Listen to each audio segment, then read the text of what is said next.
রাসূল বলেন কোন মানুষ যদি ঘুমাবার সময় আবার পড়ে 33 বার সুবহানাল্লাহ, 33 বার আলহামদুলিল্লাহ, 34 বার আল্লাহু আকবার, আল্লাহর নবী বলেন ঘুমাবার সময় যদি কেউ আবার পড়লো সে 100 বার, মিজানে উঠে যাবে 1000 বার, রব্বে কারীম পুরস্কার দিবেন, দাখালাল জান্নাহ, সোজা জান্নাতে চলে যাবে।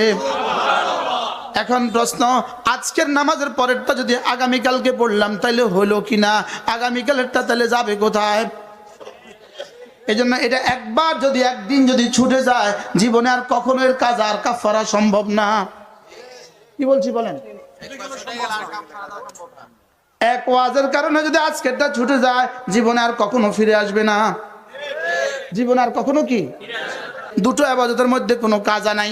1 নাম্বার জিকিরের কোনো কাজা নাই, 2 নাম্বার পর্দার কোনো কাজা নাই, জিকিরের কোনো কাজা নাই। একবার যদি জিকির ছুটে যায় ওই জিকিরের জীবনে আর কখনো কাজা নাই।